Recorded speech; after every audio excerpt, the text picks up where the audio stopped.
Didn't leak. That's what I got to do. When you say you're not really sure, then you do. That's right. Look. Under That's the angle right there. overachiever this week.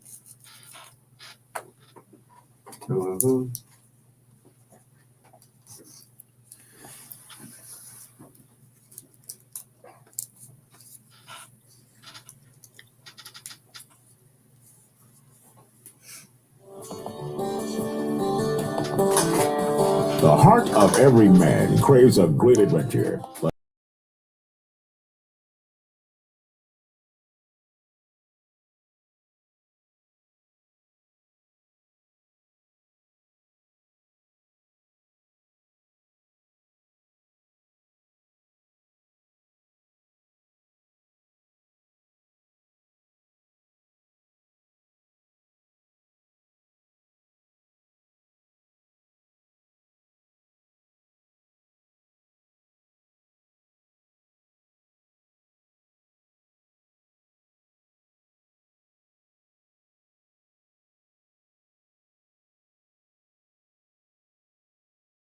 You think you can count on, you just can't. And that kind of leads us into tonight's topic if we think about it the wrong way. And so, Harold, why don't you tell us a little bit about tonight's topic?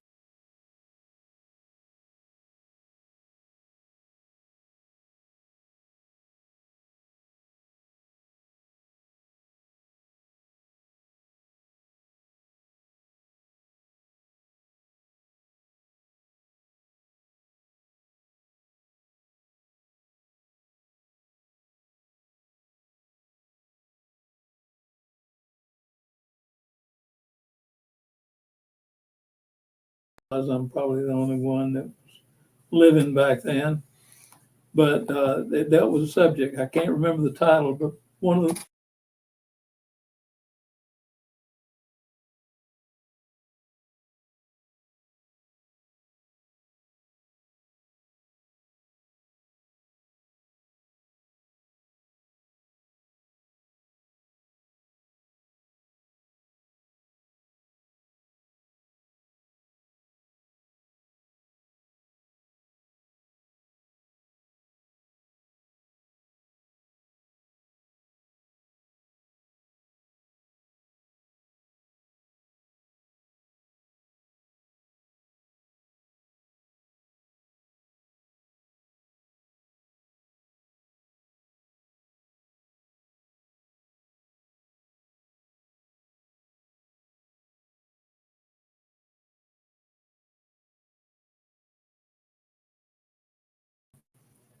in Acts 4, chapter 4, 25 to 26, why do the nations rage and the peoples plot in vain?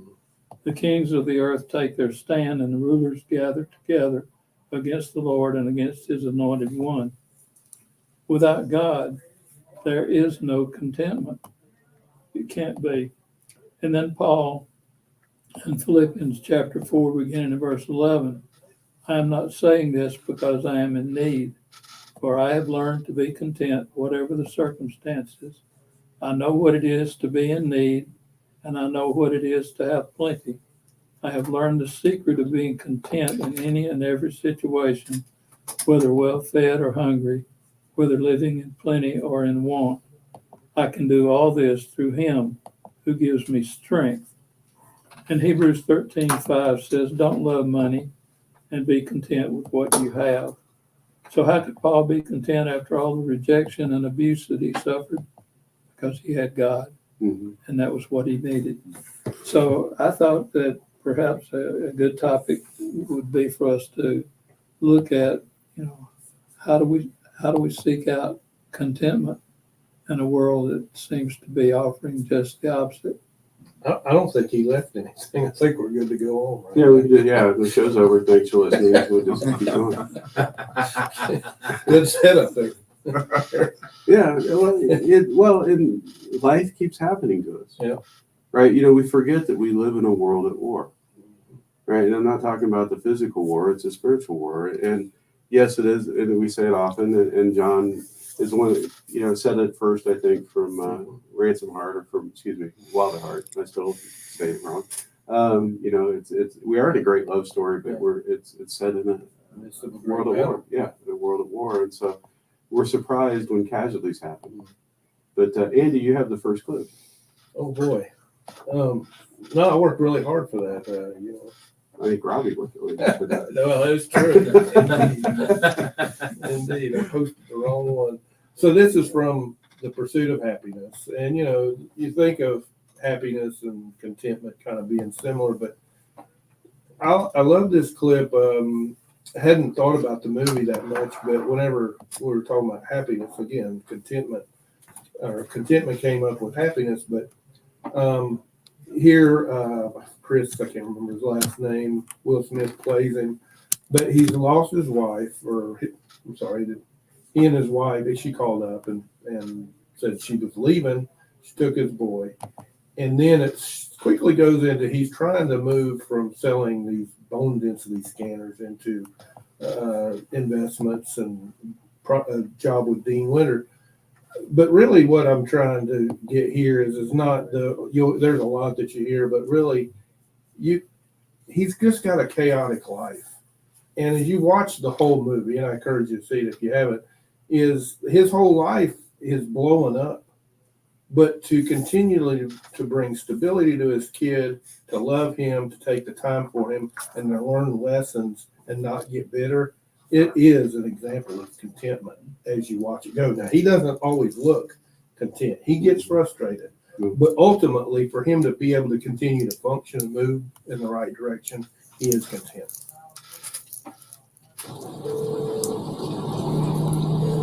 Hello? Hey.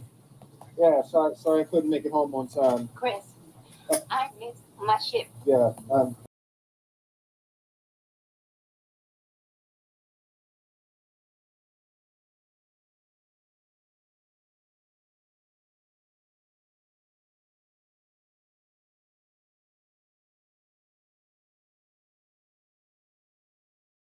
Wait a minute, hold on.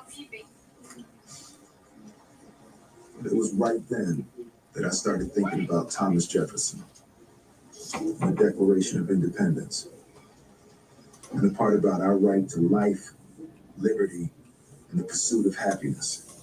And I remember thinking, how did he know to put the pursuit part in there?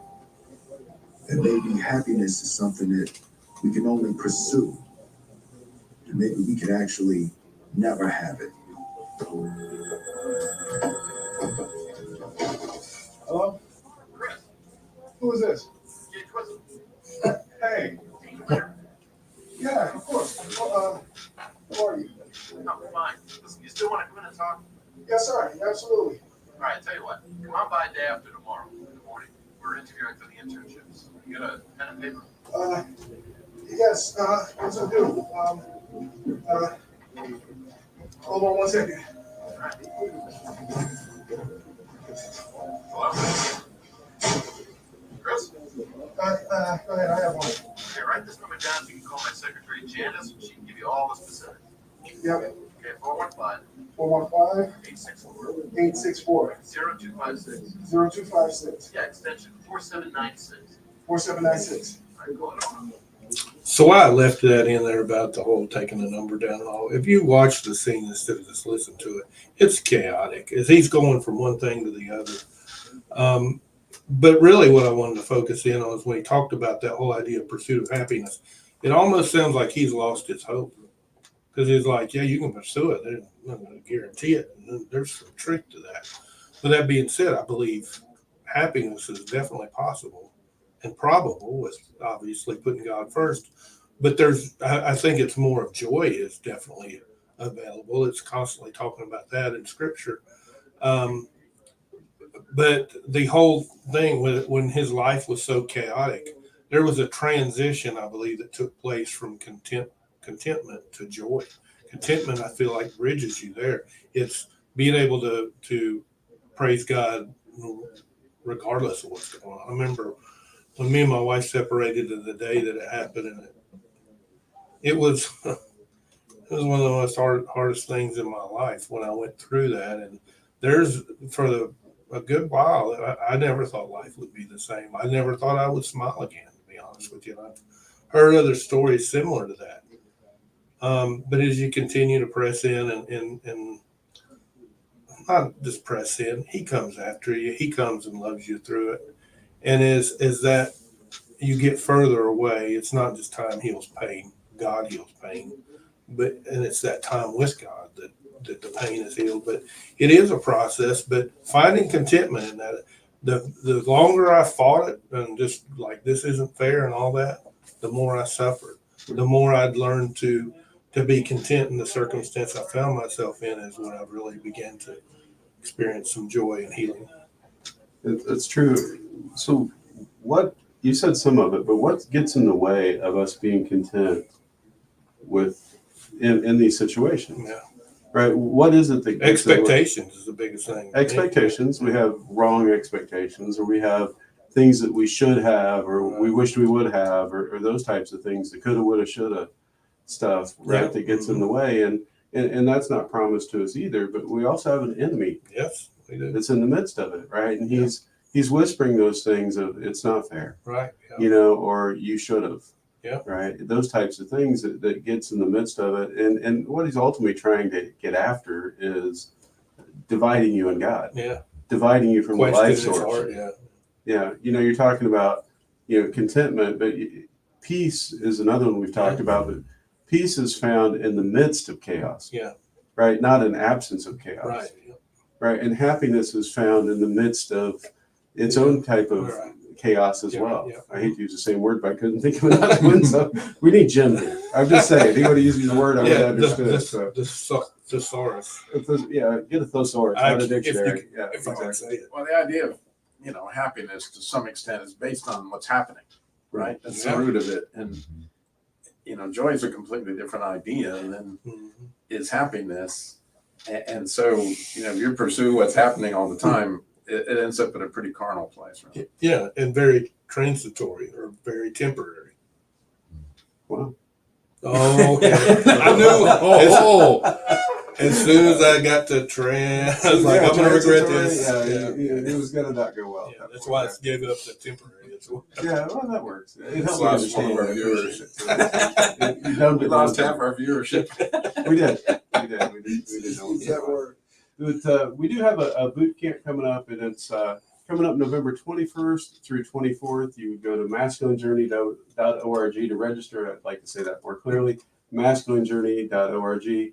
If you're having trouble financially going, don't let that stop you. Just reach out to one of us. Our first name, add our email at masculinejourney.org, and we'll help you with what we can to get you there.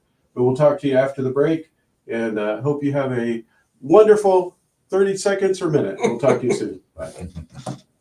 For some reason, your computer won't accommodate both cameras. I don't know why, but I'm fine with this one camera. We'll just manipulate it back and forth as we use it. I don't know what's going on. Yeah, I'm gonna have more time. It locks up the other camera every We've got time, more even time, if I yeah. use a low resolution. I don't know why. But other than that, it's working. Yeah, it's working. We're streaming. We had 2 viewers a minute ago, but we lost one of them as soon as you used transitory. I didn't know how much time we had. I know it's transitory. With sound? 15 seconds. Is where it's at. Yeah, transitory. I'm sitting in for Jim tonight. Yeah. You get the clip when we come back. Oh, good. I guess I better have some headphones so I can hear it again. Oh, yeah, that'll work. There you go. There's no shit right there. Will they reach? Oh, yeah.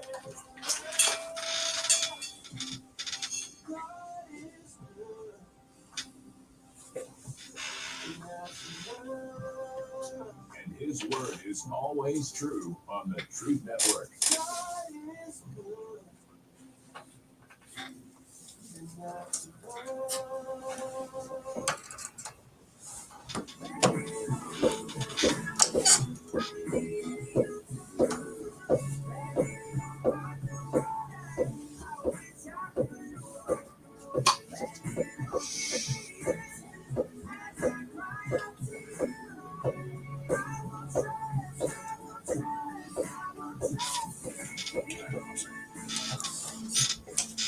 Welcome back.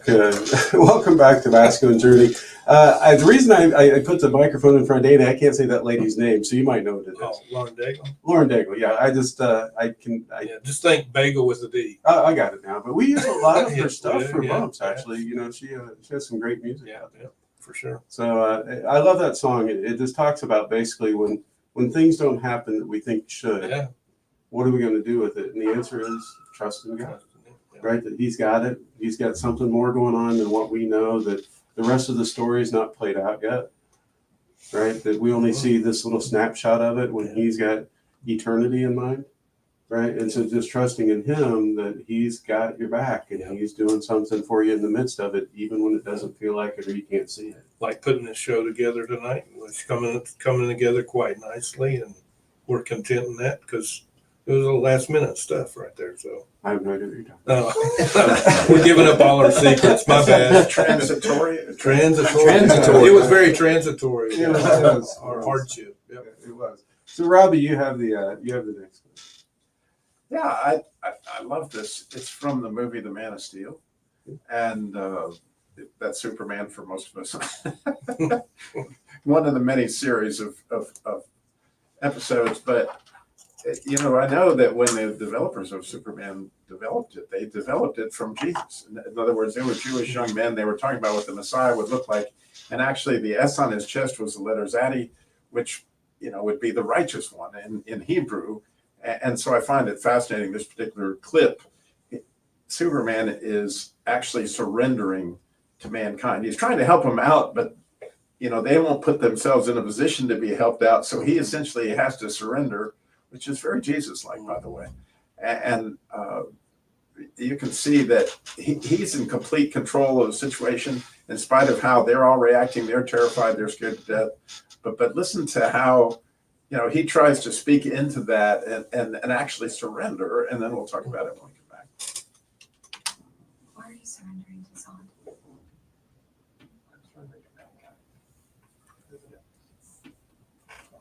You let them handcuff me? Wouldn't be much for surrender if I resisted.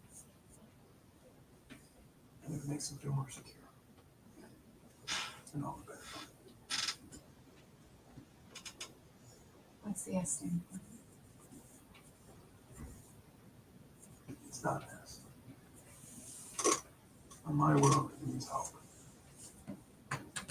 Well, here it's an S. How about Hi, my name is Dr. Emil Howell. I can see your ID tag press along with a happy roll when I realized it. and also see the squad shoulders in the next month. That's a tranquilizer. You won't need it. So you can't expect us to not take precautions. You could be carrying some kind of alien pathogen. Been here for 33 years now. Not affected anyone yet. That you know of. We have legitimate security concerns. If you reveal your identity in this lane, why don't you do the same with us? Put cards on the table if you can. You're scared of me because you can't control me. You don't. You never will. But that doesn't mean I'm your enemy. No reason. That's what I'm worried about. That is a name. I've been given orders to hand you over to him. Do what you have to do. Yeah, you can't help but miss the note on 33 years he's been there, just saying. If you miss that little tag, you kind of miss the situation. But Oswald Chambers does this amazing devotional, and actually this week he talked about that when Jesus came, he said, "My peace I give to you," right? And his peace is phenomenal, but you have to go get it to some extent. And then when you seek his face, you can imagine his face in your current situation, in the happenings of happiness, so to speak. And all this stuff is happening. Well, how's Jesus reacted? Did you catch him by surprise? Does he not know what's, in your pocket there? And does he, not have the situation under control? But by the same token, you can hear the compassion, and you can hear, I'm trying to convey to Lois, it's going to be okay. But by the same token, there's this unbelievable strength under control, right?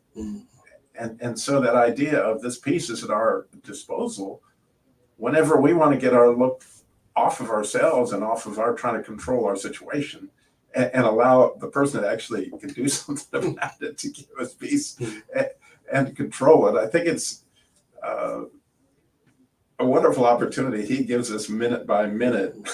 And it's amazing to me how many times I don't turn towards him when it would have been so easy. Yeah, the enemy's really good at pulling us into the small story and not, we don't see the larger story that's going on around us. And so it's good to take the focus off of the person in the mirror, the person you're mad at, or whatever, and look towards Jesus in the midst of it. Danny, you actually have the next clip if you'd like to tell us a little bit about it. It's from a series called Designated Survivor and stars Kiefer Sutherland. And the premise of the show is Kiefer Sutherland becomes president because there was an attack on the Capitol and it killed the sitting president and all of Congress, everybody, just wiped everybody out. And he was the one that he was part of the cabinet. And so he by default became president in this whole chaotic scene. And the scene that I pulled out of this series was they're going to have the funeral for the president and he's going to do the eulogy. And he's had an interchange with the president's son. And he pulls him into the Oval Office to apologize to him. But he also, what we're going to discover is that this young man has a wrong view of his father, who has now passed away. So there's this chaos scene of all that's going on, dealing with deaths and all the chaos. And in the midst of this is an interchange between Kirkman, who Kiefer Sutherland's, and this young man. And he learned something about his father. And we can talk about it on the other side. Why am I here? Please, come.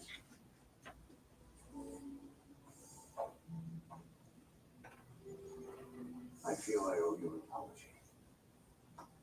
Because I agreed to have you brought over to Westwood earlier today to tell stories about your father for the eulogy that I was supposed to deliver. It was insensitive, and I'm sorry. But I remember that I actually have a story for you. I felt like the time my dad fired you. No. This was when your father took almost an hour out of a cabinet meeting to tell us all about your spring recital at Williams last year. No, I think you're mistaken. Marked off the file in concerto number 2. My father wasn't there, yet Abby was. In the back of the room. I think I would know. He had one Secret Service detail that was wearing a baseball cap. He didn't want to take the focus off of you. Oh, he went on and on about your craft, your diligence, your work ethic, your talent. He was so proud. It was nice. And at the end, he gave everyone a program. I asked my assistant Wyatt to go to my old office and bring it here for me. Is that? Tyler, I think he was always there. I'm sorry he couldn't tell you himself. Would you, mind if that would be my honor. It's why I asked you here.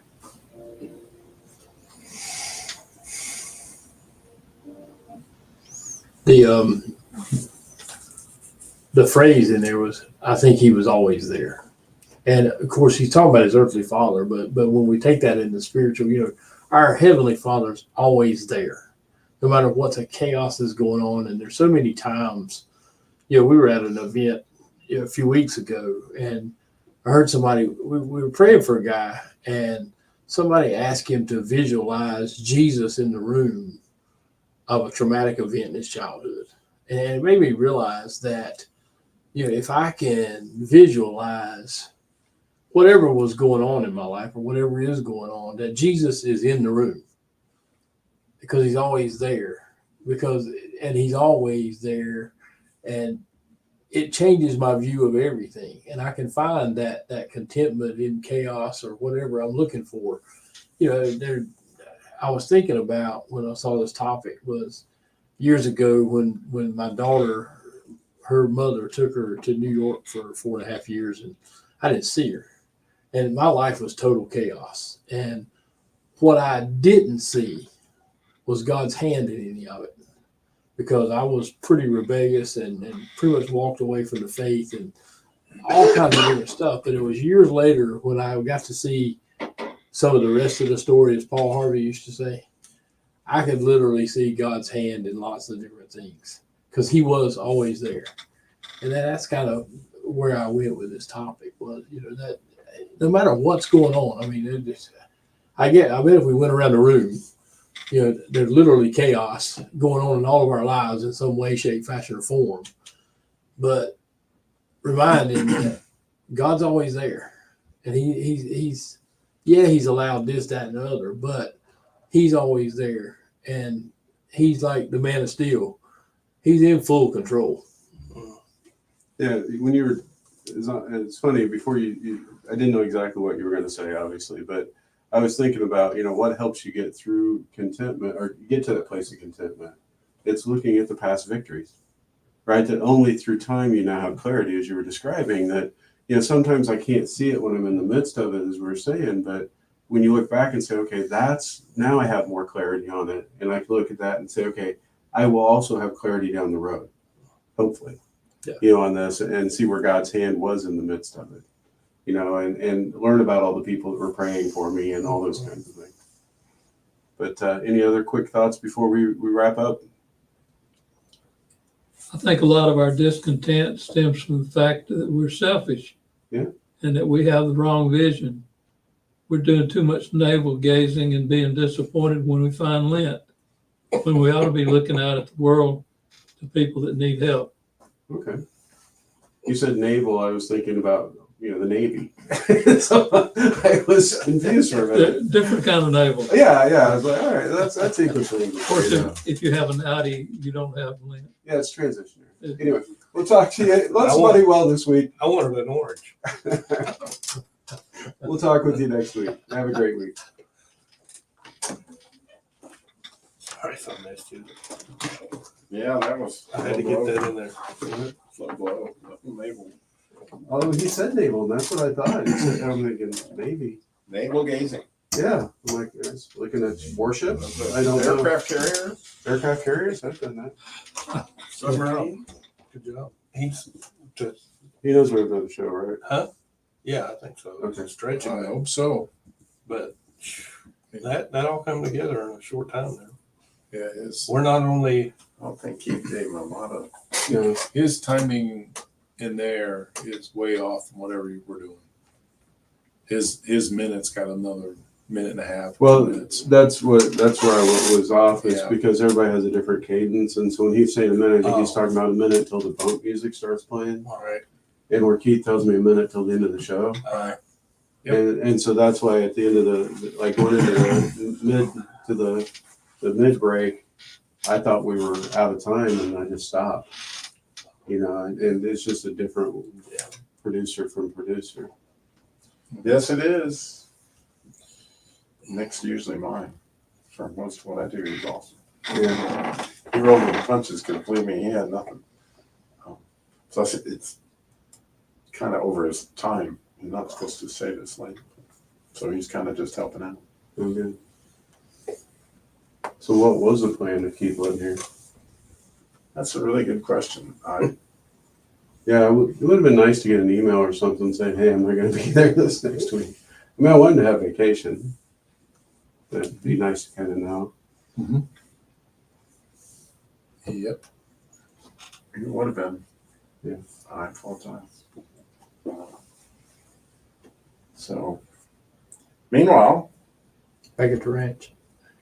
you got your clip. Be nice to kind of know. Second-hand Lions, third-hand Lions. Yeah, fourth-hand. and Rodney's foot. Sound is coming through. So we have. Yeah, the sound's coming through the camera, so you can't. Oh, you hear the clips only because it's coming out of the speaker. Right. That's a good idea. Right on. Yeah, you're down there without any headphones on for the first part of that one. It works, but I can get the camera out of this to work, so I can point it at different people. Any viewers? We got up to 3 at one point, but we've had one loyal, maybe Terry, I don't know. Could be. Your thing could be on. But, yeah, that's what we've had. That one viewer's happy. It's probably Jan. She's contented. We didn't give her a situation of lack of contentedness. It's really weird though. I can get that other camera to pull up everything. When I go to add it to the stage, it just freezes. Huh. So I don't know. It's on my camera number. Oh, that one over there? Right. The Danny cam. Yeah, the Danny cam. Well, it's only standing on 2 legs. So, I mean, I changed it to Sam Cam. Sam cam. Yeah. It could be where our viewership's down. It probably is, man. That's the orange shirt. They're probably used to the orange shirt by now. Yeah, every week, man. Till it cools off, then I'll wear other colors. All the guys at work like, why do you wear orange? I don't know in the summer. Because the other ones are black and gray, and they're incredibly hot, miserably hot. It's a dark gray like that, and it's just like, Yeah, my dog is black. He's got some tan, but all his back. And I'm telling you, he doesn't have to be outside very long at all. And you touch him, and it is really hot.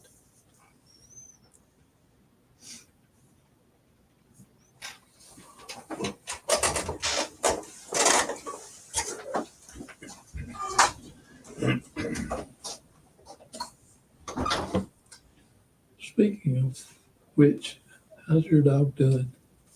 Is your dog doing better now? Mm-hmm. He's doing fine. Yeah, he's fine at home. It's just me. Yeah. Now this is the one that chewed his tail off, right? Yeah. Yep. He's fine. Good. I'm the issue now. Yeah. Just trying to get through each day and. So you ready? You're next. Just get through. Sure. Whatever I'm supposed to do. I don't know what I would even say. Things changing. please tell me thank you for covering that. Yeah. Trusting God, it'll come right out of your mouth. Oh, we're up to 2. We've doubled our watchership. Hey, we're back to 1. 100%. Sorry, I shouldn't have said that. I insulted you. That must have been an accident. That was probably me when I checked it out. All right, so do you want to come back and do your clip? I mean, do you want him to set it up and you can talk about it? Well, you don't have to use it, by the way, either. Yeah, Don't we feel do. obligated. We need 3 clips in this segment because we're not going to be able to talk enough. Yeah, it's plenty. okay. I mean, if we need to do it, yeah. Well, I mean, we can save it. I'll sacrifice the time for other people since I've had such a long intro. No, I hope you didn't take that wrong. I was saying you were thorough, not long-winded. I'll tell you what, Harold. You did a great job of. I'll come back and I'll do mine, and then we'll do yours later. Okay. But you have to set the show up again. Okay. Well, Man. I won't do the whole thing. You give a guy a compliment and it's interpreted as an insult. You know I don't insult you. Not at all. Just trying to have a little fun. Yeah, I hear you. Well, you came with the scripture though, man. You had it. You thought it out. I was like, I think he was thoroughly transitory. Transitory, yeah. Temporarily. Well, I'm almost tempted to say the word trans is not in my vocabulary. But You can say it. Get it, That's all That is horrible. That's you're streaming it. And I knew you guys realize when I we're started to streaming. say that I was going to have a problem saying it. Just And I so, was like, just shut up. Just don't say it. And I Yeah. couldn't resist it. this is on Facebook. Yeah. I can say, Hey man, Yeah. get a dictionary. That's not a problem. Yeah, speaking of the thesaurus. Porky Pig. That's all. What did you call him, Porky Pig, that time? That's all.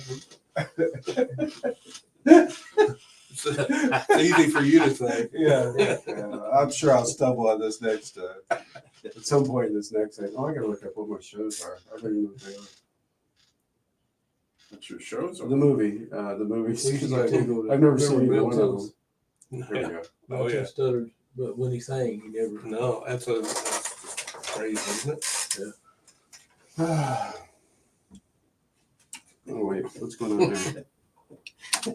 Ooh, that was starting at the middle. Good thing I looked at that. There we go. It's at the beginning now. Ooh, I just saw the little line. I'm like, Yeah, that I'm right in the middle. Sorry I shared our secrets. I was just amazed at how it came together so quick. I mean, we didn't have any clips. We didn't have that work. Everything's working. Bumps in, all of it. So yeah. Nick's good. I'm telling you, he's good. He's really good. He adapted well to that. We got what, a minute? We train him well at the Truth Deck where they come in, nothing's working. All the stations are off the air. You have to roll with the punches. It's a fire drill. Yeah. Live fire training. Right? That's our object lesson of contentment right there, isn't it? It is. Man, Steve. About a minute. About a minute? Okay. Sure, it's funny. I didn't catch the 33 years, but as soon as he said it, you went. Yeah. Yeah. It's not like I don't say it at the end of every show. Yeah. That's true. You can just walk. Jesus walked everywhere. Yeah. 33. Got everywhere he needed to go. I'm paraphrasing.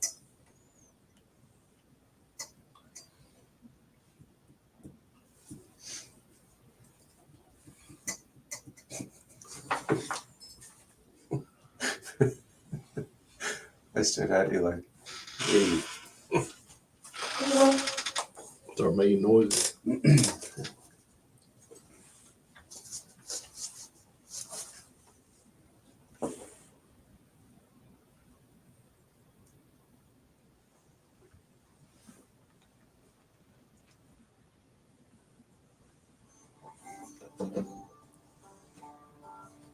Coming to you from an entrenched barricade deep in the heart of Central North Carolina. Masculine Journey After Hours. A time to go deeper and be more transparent on the topic covered on this week's broadcast. So sit back and join us on this adventure. The Masculine Journey After Hours. Right here, now. Welcome to Masculine Journey After Hours. We're glad that you're with us this week. We are very content that you're here with us this week, and we appreciate it. And anyway, we are talking about the topic of contentment. Are we not, Harold? That's your topic yet again. Absolutely. Yeah. Mr. Topic is what we're going to have to call you from now on. Yeah, we were looking for a topic, and it occurred to me that there's so much discontent in our world that it seems like most people are very unhappy about a lot of things. And Or everything. we're a divided country, almost split down the middle. Seems like everybody wants to be in the majority and have things their way.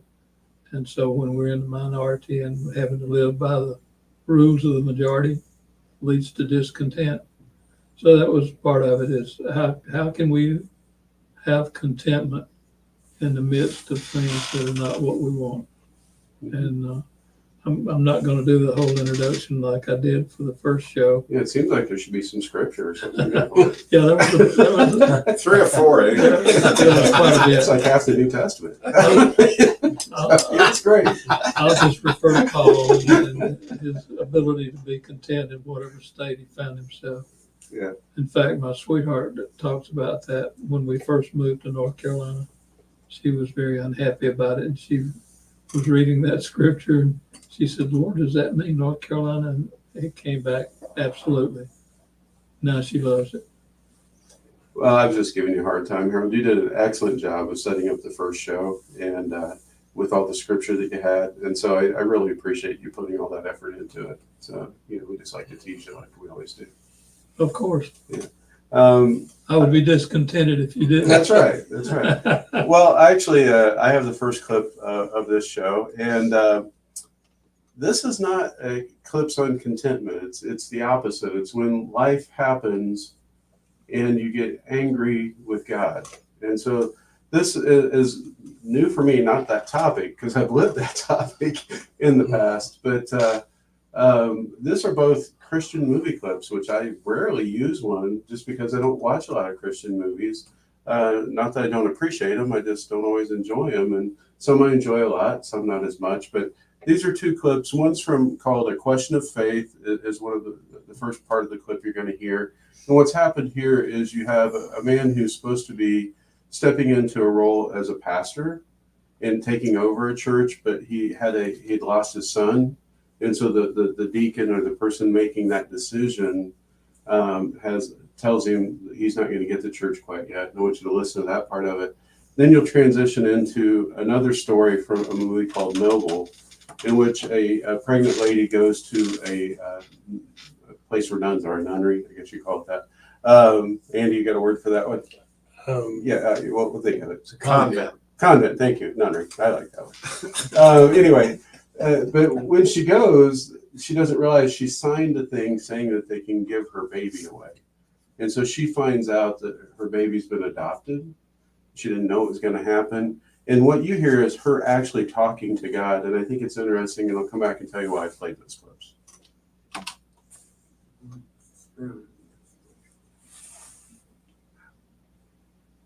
You're going to take away the truth from me. I'm in the church. Anger towards God. We're going to be fine. Yes. But what happens when the loses someone? God will.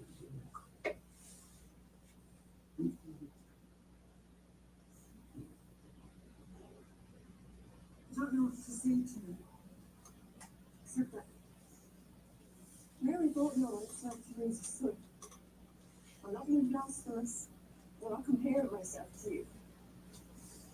But if I stop believing now, I won't be able to keep going. I won't survive. I hope you will explain this to me very soon. So until then, you're going to have to listen to me swear and curse and shout, and I won't be asking for your forgiveness. Sorry about that. But then she just asked for forgiveness. No, the reason I liked both of those clips, because they sound real, right? When something happens, especially, I can't imagine losing a child and how hard that would be. It's hard enough to lose other loved ones, right? But to be a child, to lose a child would be horrible. But I like that in both of those cases, you have a person that's speaking over the first guy that wants to be the pastor, and he says, you will be, but first you got to get this stuff out of you. It takes him from a place of anger to a place of potential vulnerability, to where he can address that with God. Because as long as he just stays angry, the enemy has him where he wants him, right? Because he's not letting God enter into it. He's staying mad. And what I loved about the second clip is she's taking it right where she needs to. She's taking it right to God, and she's leaving it there, and she's being vulnerable in front of him, and she's speaking her heart, because God already knows it anyway, right? And so it puts her in a place that he can start doing work again in her life and getting her to that place where she can find contentment after something horrible, and of the man after something horrible's happened, eventually they can get back there. And the reason that I wanted to go in that direction was part of the year I've been having. You know, I lost my brother at Christmas time, which I've talked about on the air, and then I lost his wife, my sister-in-law, about 5 months later. And probably for one of the first times in my life when I've lost somebody close to me or a couple people close to me, it didn't go there, right? It didn't go to the place where I was mad at God. I was never upset with God over it. I was very full of grief. My heart was broken, but there was no anger towards God, because I know God's heart hurt as well. You know, of course, hopefully, you know, my brother's there with him, my sister-in-law's there with him, and, you know, they're getting to enjoy life without any pain and all that kind of stuff. But for me, it was a real victory. You know, I still have to deal with the grief, and I'm still dealing with it, but it was a real victory that I didn't let the enemy put it in a position where it was between God and I. Yeah. Right? Because that's what his whole goal is, from the Garden of Eden all the way back. He's trying to send two messages to you. God's got holding out on you, or he's going to turn his back on you, and you can't trust his heart. And that's what he tries to do. And he knows when he can get you there, he takes you away from the lifeline, you know, that life preserver is not going to be able to reach it, right? That you're not going to catch it. It's going to be there. God's going to throw it, but you're going to ignore it, or you're not going to see it because you're so full of rage and you're full of other things. And so I think it's important to know that if that's where you find yourself today, that you're angry with God, that's okay. He's big enough. He can handle that, but just don't stay there. Tell him about it. Let him hear it, right? And then he'll start to work more fully in your life because you'll start to let him in, because those cracks will let the light in and let him find some life in there. And so I just encourage you, wherever you're at today, to know that he's working hard to try to reach out to his loving daughter, his loving son that he loves dearly. But he's there for you. So that's where I went with the clip. Now we're going to transition over to Harold's clip, and then we'll get to Rodney's clip after that. So, Harold, yours is from one of the best movies ever, I think. Oh, yeah.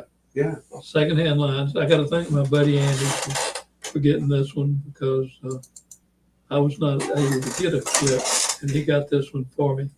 But it's a great scene. Walter, the little boy, is calling to try to catch up with his mother, who told him she was going to be taking a class to be able to become, I think, a court stenographer. That's correct. Yeah. And of course, she had lied to him, and she couldn't be found. So he's going to run away. And so Garth and Hub are tracking him down, and that's what you'll hear in this, and how they try to deal with him. Yeah. And we find contentment on both sides of the coin. Yeah, if you haven't seen it in the movie, the other thing they reference in the clip is Garth and Hub have a lot of money. And so their family keeps coming around trying to take the money, and one of them's with them riding in the car. So you hear some of that. So just for context, but here we go.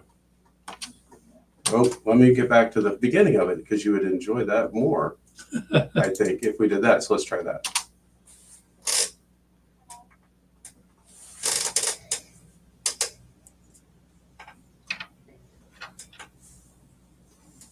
I don't know why you have to drive. It's my call. Stop playing. Find a kid who can get my mind. Oh, stay in the car. Come on. Pick up. Get out of the car. Out of here next week. Go 4 or 6. Come here, you're not having to work. No.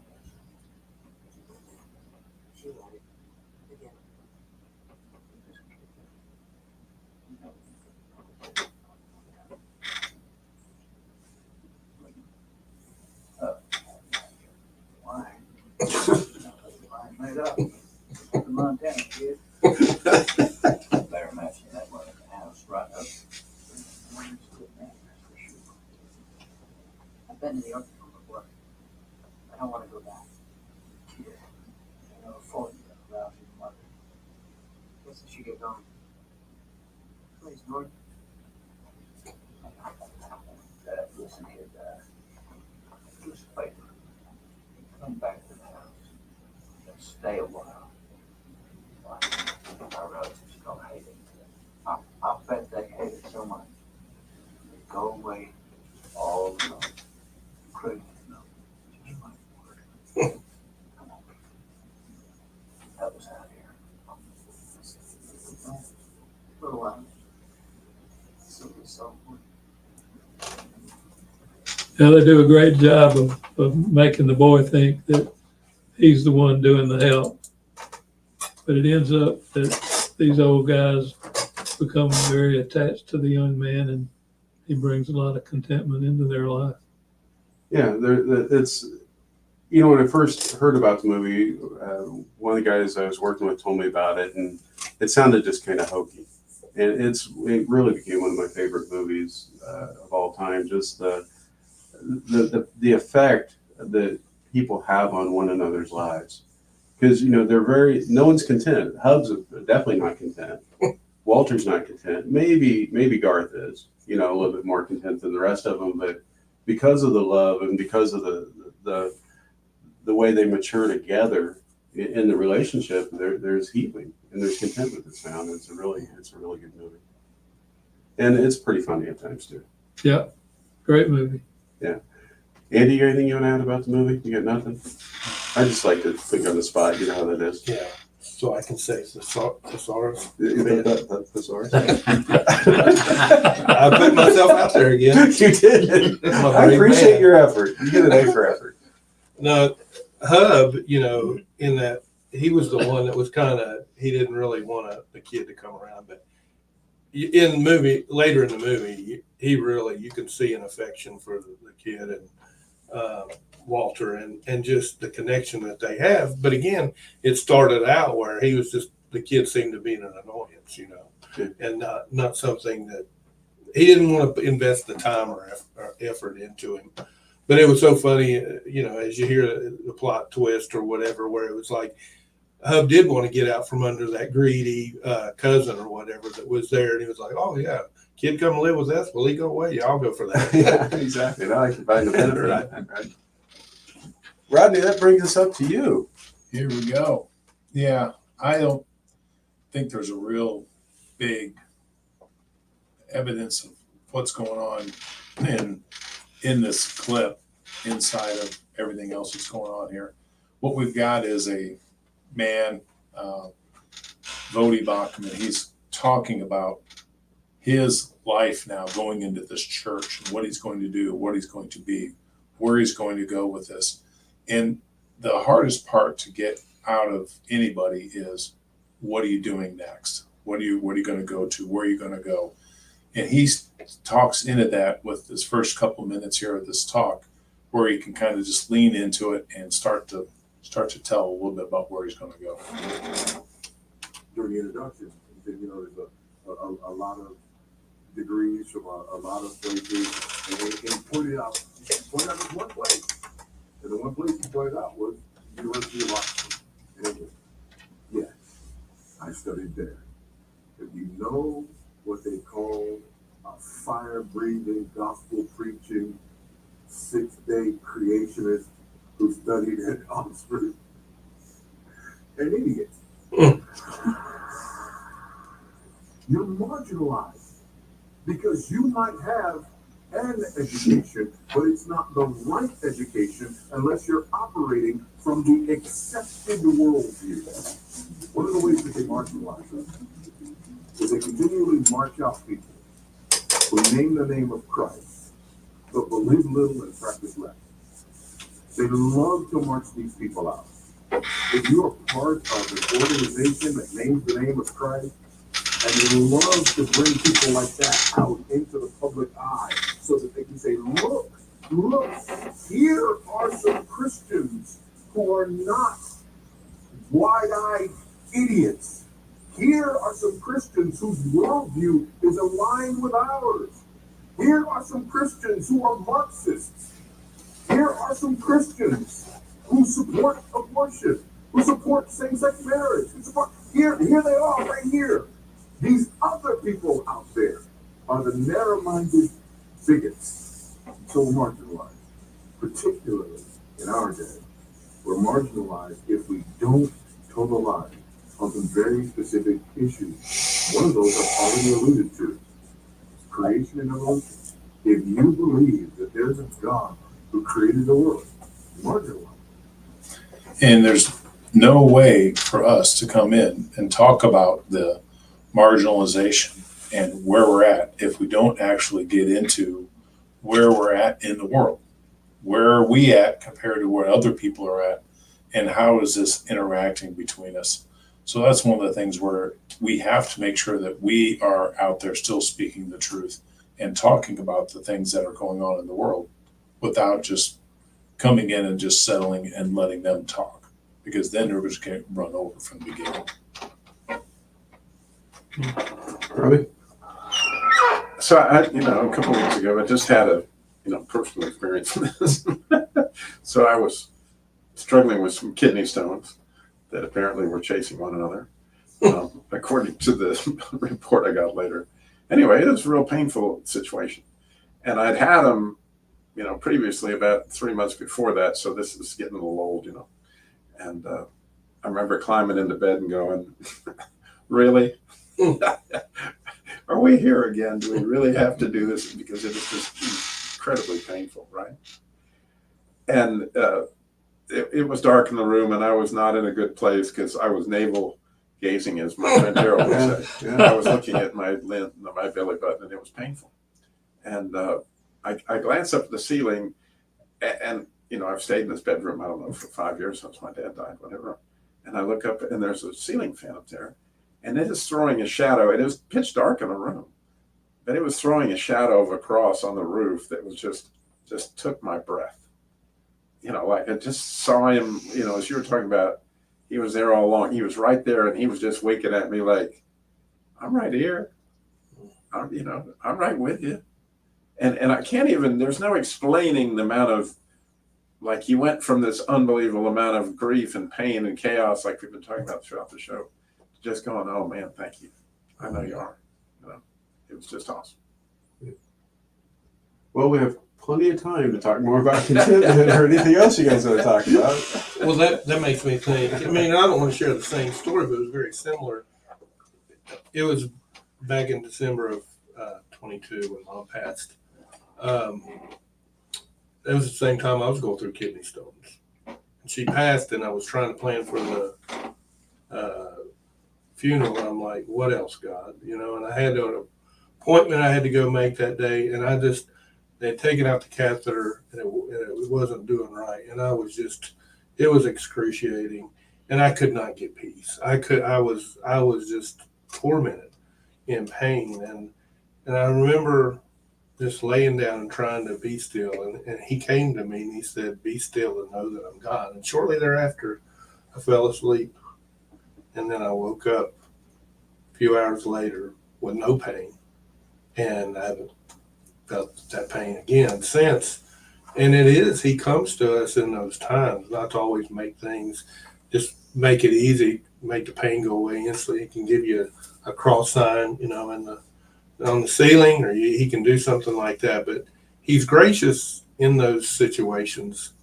And that contentment, I believe that's growth. I think I've heard Rodney talk about it a bunch on here about the impact of the Wild Heart message and the gospel, that he wasn't a very content person, and neither was I, and how God steps in through your maturity, through your pain.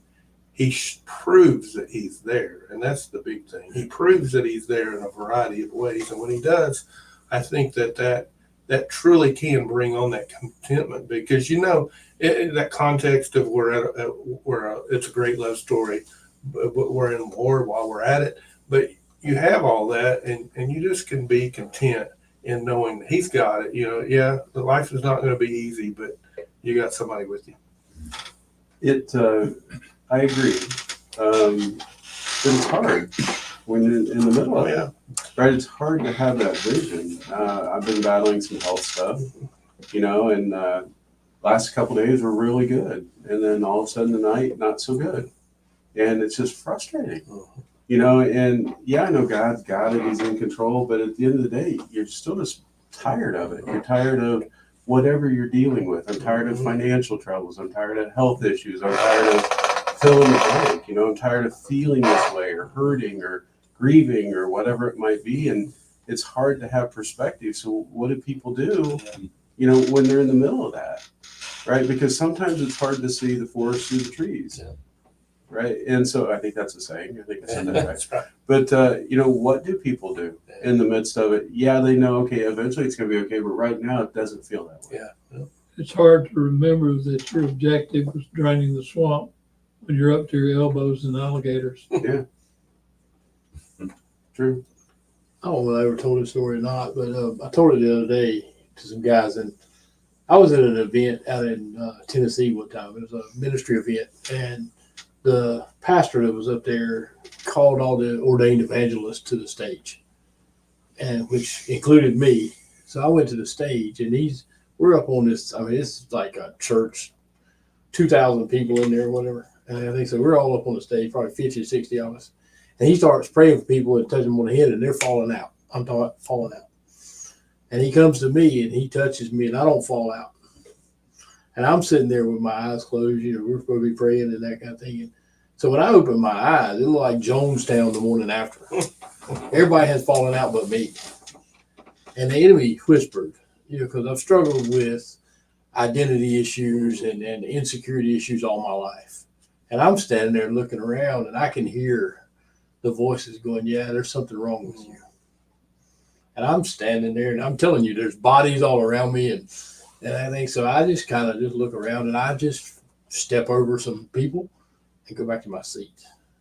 And I am just in the middle of chaos because I don't know how to process this.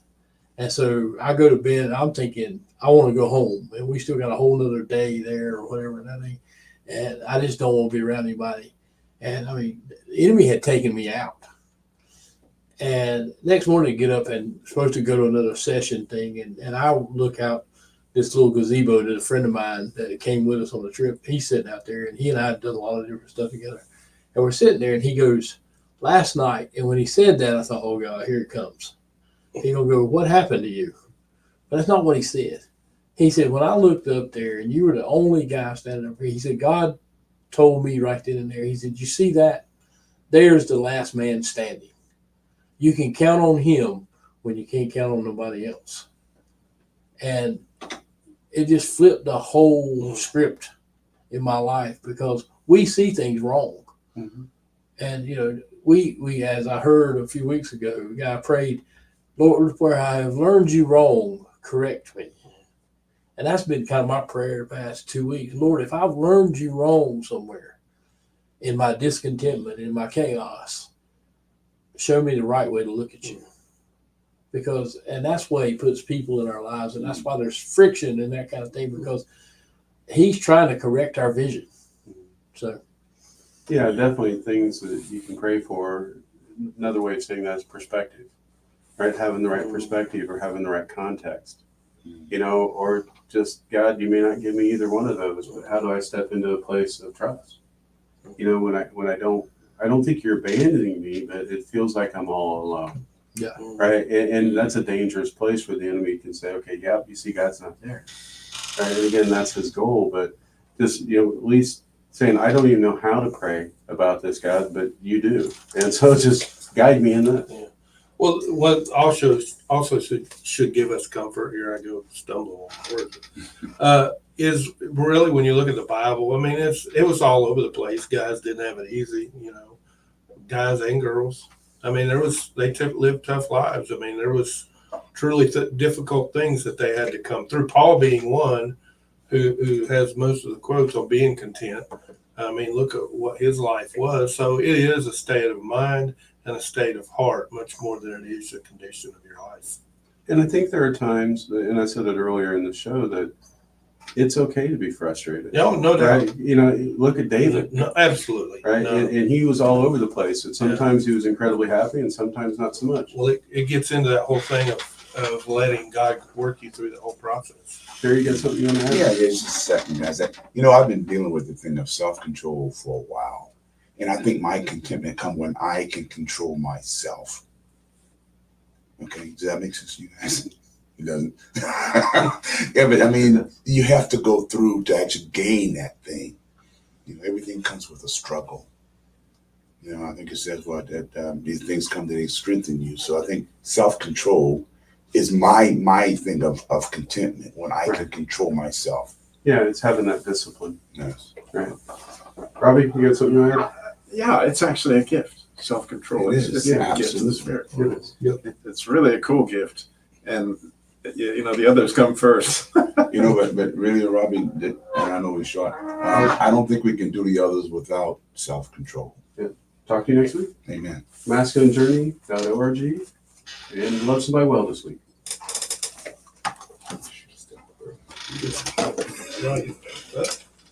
What?